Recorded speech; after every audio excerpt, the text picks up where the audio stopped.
Peru and Bolivia unfold across some of the most dramatic landscapes in South America. From coastal deserts and ancient geoglyphs to dense Amazonian rainforest, high-altitude cities, and the vast mirror of the world's largest salt flat. Each place offers its own rhythm, its own voice, and its own way of seeing the world. Lima rises from the edge of a vast coastal desert, a city shaped by cliffs, mist, and the cold breath of the Pacific. Here, the rhythms of surf, street art, and urban life blend with the legacy of pre-Inca civilizations and the Spanish Empire. In Barranco, murals spill across the walls like open stories, expressions of Afro-Peruvian heritage, political identity, and Lima's creative spirit. At Huacapucalana, adobe terraces rise from the desert soil, built by the Lima culture more than 15 centuries ago. The pottery and artifacts reveal a society that thrived long before the Inca, shaping the earliest chapters of the city's history.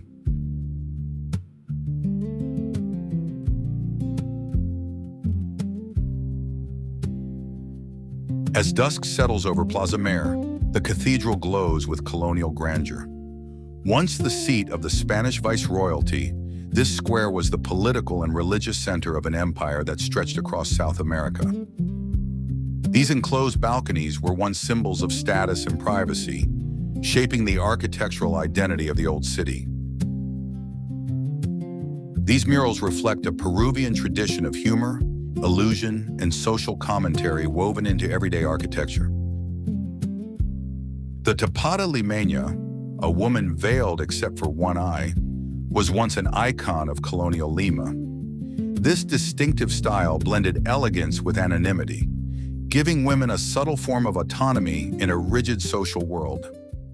Leaving Lima's cliffs and coastal neighborhoods behind, the road south leads into the desert, a landscape of red hills, quiet fishing towns, and ancient mysteries.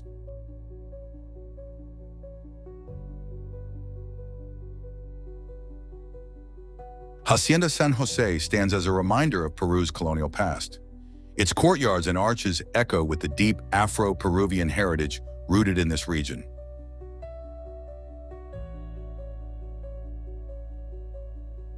A dramatic painting of St. Bernard's miraculous lactation blends European iconography with local artistic traditions.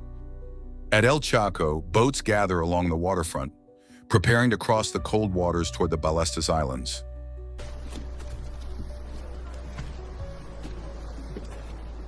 The boat slips into the shadows of sea-carved caves, where waves and wind have sculpted arches and caverns over millennia. The Humboldt Current fuels this entire ecosystem. On the Paracas Peninsula, the candelabra rises from the desert slope, a massive geoglyph etched into the sand. Along the cliffs, Nazca boobies perch in tight clusters.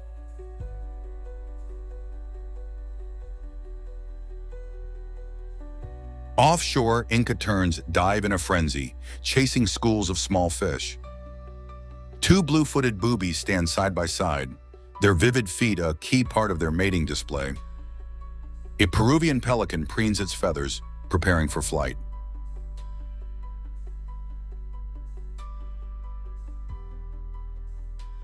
A lone Inca tern pauses on a rock, its clean, dark plumage contrasting sharply with the stone. A young Humboldt penguin stands in the shade of a rock ledge. Vulnerable and rare, these penguins depend entirely on the cold Humboldt Current for survival. Two sea lions rest on a sunlit platform of rock, their calls echoing across the water.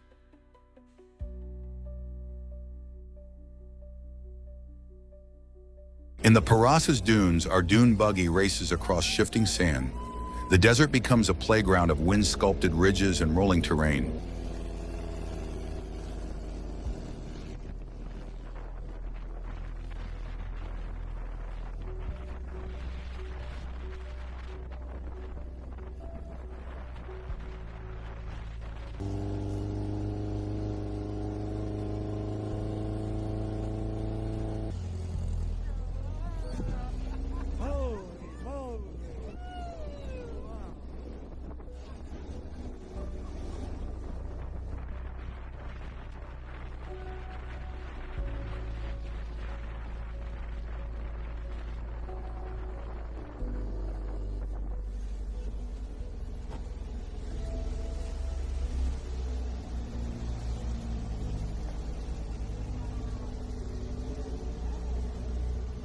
Inside Pisco Airport, the quiet terminal holds only our small group preparing for the Nazca flight.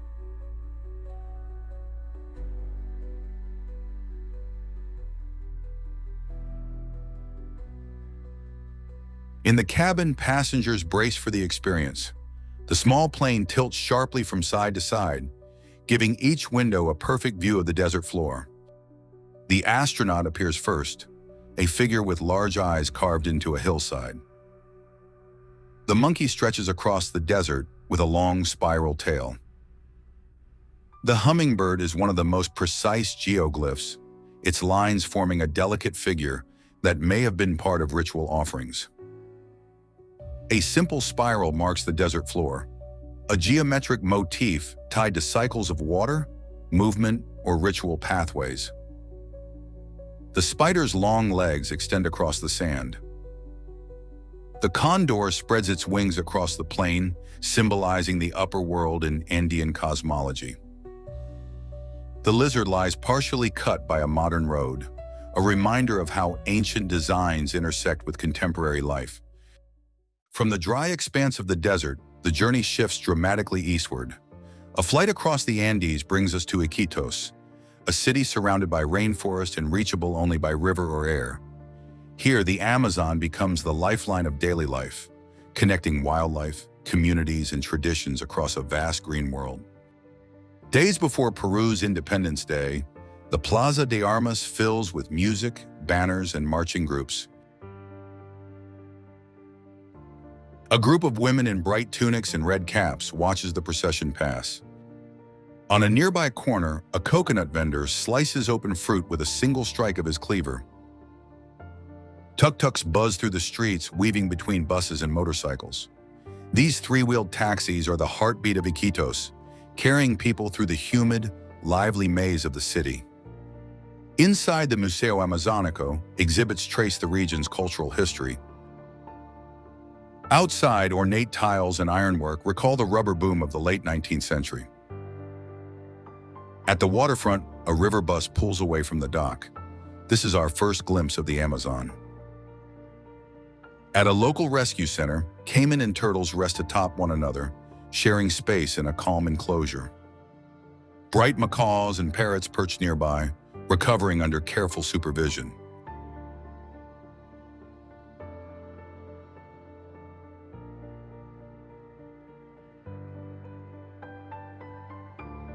A rescued capybara, the world's largest rodent, moves slowly through its enclosure.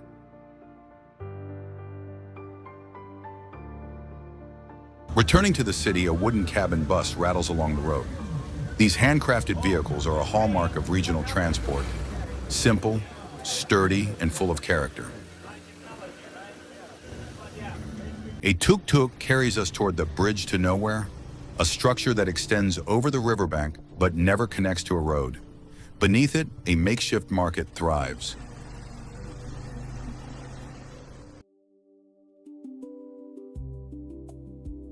Vendors grill wriggling pupae on sticks, alongside sausages, fish, and caiman meat. The market is raw, improvised, and reflective of local food traditions.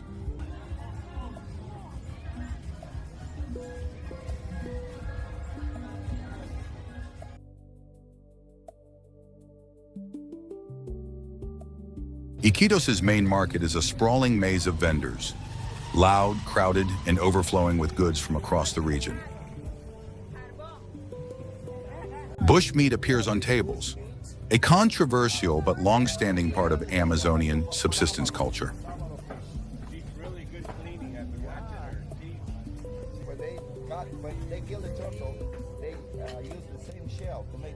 Everywhere, vendors call out prices, children weave through the aisles, and the market pulses with life. Before departing for our lodge, we deliver groceries to a needy family in a dugout canoe. They wave in gratitude, a quiet moment of connection along the river.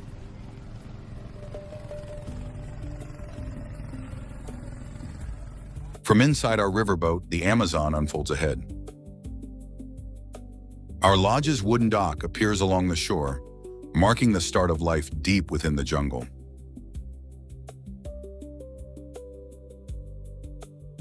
A villager demonstrates a traditional blowgun, a hunting tool used for generations in the forest.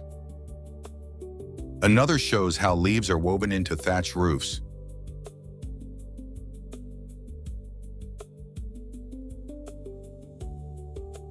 We set out to experience a canopy walk at a distant location along the river.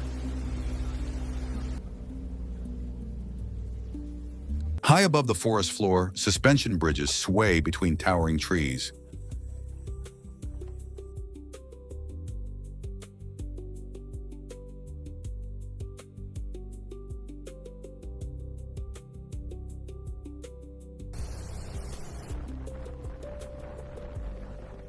A squirrel monkey greets our return, curious and unafraid, leaping between branches near the dock. Clinica Yanamono stands beside the river, serving remote communities with limited access to medical care.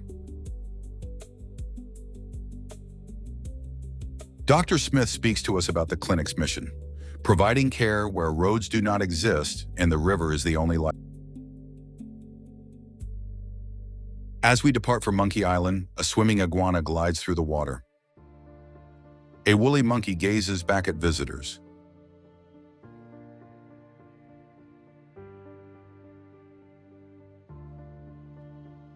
From the lodge's dock, the Amazon stretches outward, framed by wooden railings and drifting clouds. The village school stands beyond a grassy pitch, where children will gather for lessons and celebrations. A traveler pulls a cassava root from the soil, a staple crop that sustains families throughout the rainforest.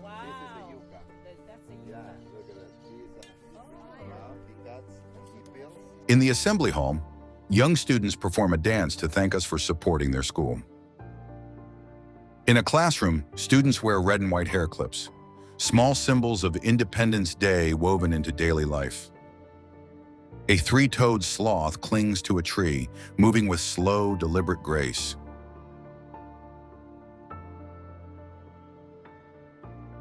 In a village kitchen, we wrapped our ingredients in broad leaves and laid them over the quiet glow of coals.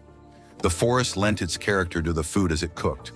When the leaves were opened, the meal emerged fragrant and smoky, a traditional taste shaped by fire, foliage, and time.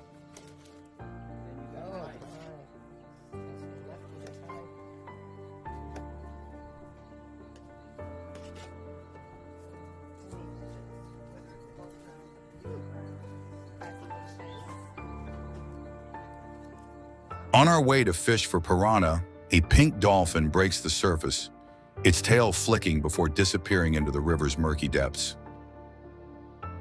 Hudson's perch in a kapok tree, prehistoric birds with clawed wings and a distinct earthy scent. Our fishing trip was a success. Our guide lifts a freshly caught piranha, its sharp teeth glinting in the light.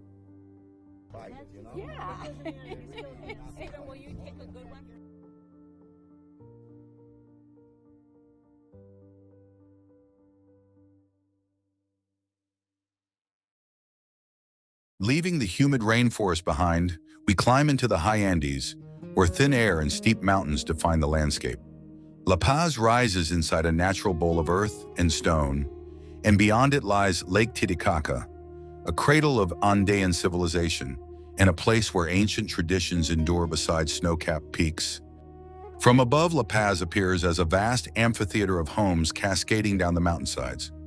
In the distance, Illimani rises with its snow-capped summit, a sacred landmark watching over the city.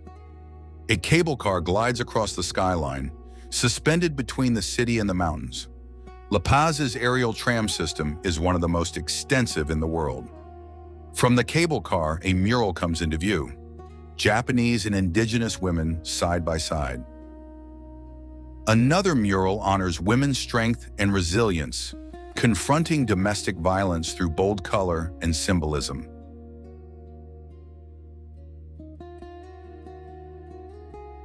A woman in traditional Cholita attire arranges her goods. Her layered skirts, bowler hat, and bright shawl reflect a cultural style that has become a symbol of Bolivian identity. A costume shop displays masks and outfits used in festivals like Gran Poder, celebrations where dance, music, and tradition merge in vibrant procession.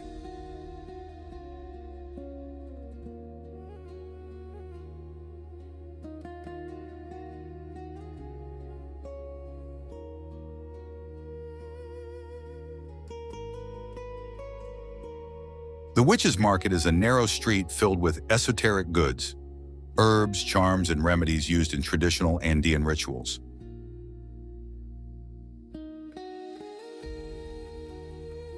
Llama fetuses, dried and preserved, are sold for ceremonial burials beneath new homes, a ritual meant to bring protection and prosperity.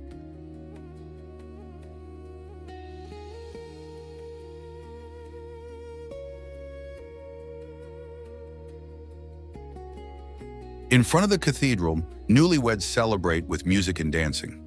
The plaza fills with joy as family and friends gather around them.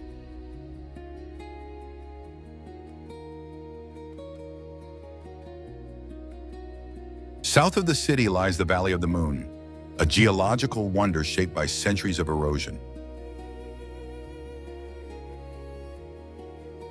A pathway winds through spires and pinnacles of pale rock, formations sculpted by wind and rain into otherworldly shapes.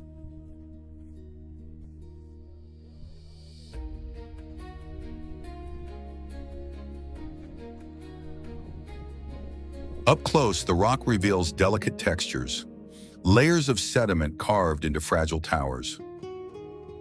Lichen spreads across the stone, adding subtle color to the otherwise stark landscape. On the road to Lake Titicaca, a long line of vehicles waits for diesel.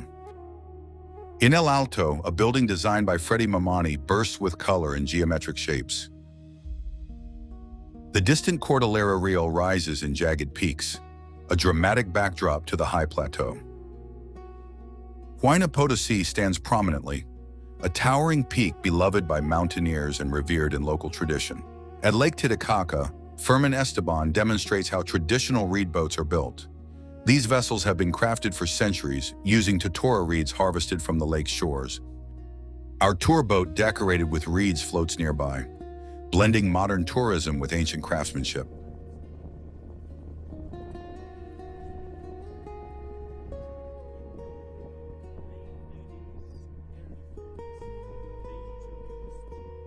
Fish pens dot the water, supporting local livelihoods through aquaculture.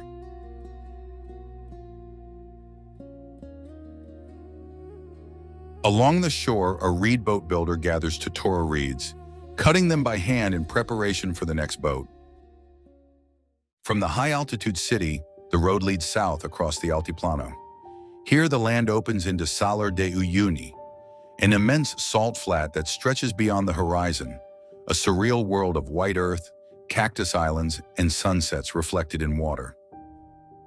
Uyuni's low buildings sit against the edge of the salt flat, framed by distant mountains.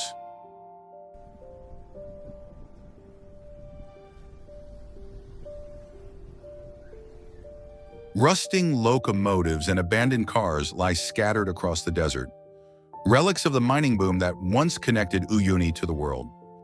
Local lore says Butch Cassidy traveled this line from Chile during his final days in Bolivia. At the Pulicayo mine, a massive turntable sits frozen in time, surrounded by rusting locomotives. This was once one of Bolivia's most important silver mines.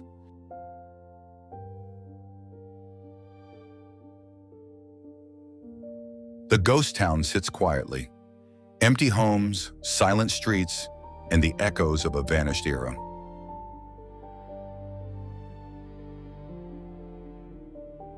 A school fountain stands dry, marking the center of a community that no longer exists. Back near town, a llama grazes.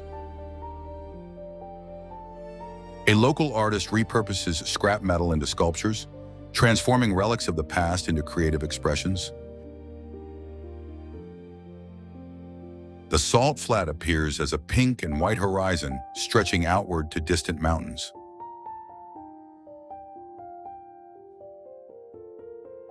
At a salt factory, workers cut blocks from the surface and process salt for local use. The flat is both a natural wonder and a source of livelihood. We drive onto the salar, tires crunching over the hard surface.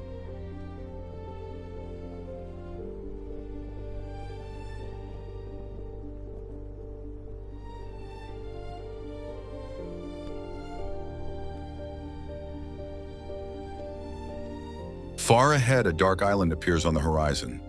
Isla Incahuasi, a rocky outcrop covered in ancient cacti.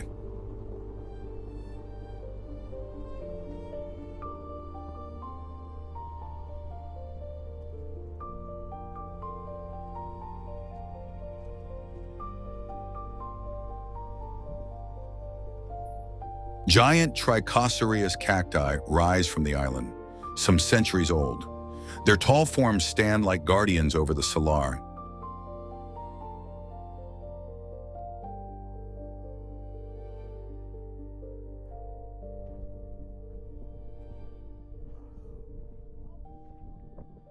A picnic is arranged directly on the salt flat. Table, chairs, food, and drink provide an unforgettable repast.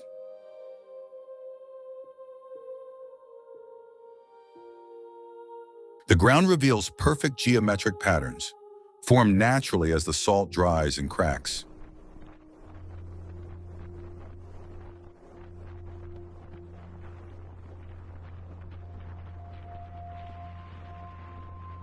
A monument of flags stands near a salt hotel. A salt hotel under renovation shows stacks of salt blocks, walls, beds, and furniture all carved from the flat itself. As the sun lowers, a glass of wine catches the warm light. The shallow water begins to reflect the sky, turning the salar into a mirror. Twilight deepens, and the mirror becomes even more vivid, a world where sky and earth blend seamlessly. The earth's shadow rises in a soft blue band opposite the sunset, mirrored on the water's surface. Finally, under moonlight, the salar becomes a silver expanse, quiet, luminous, and infinite.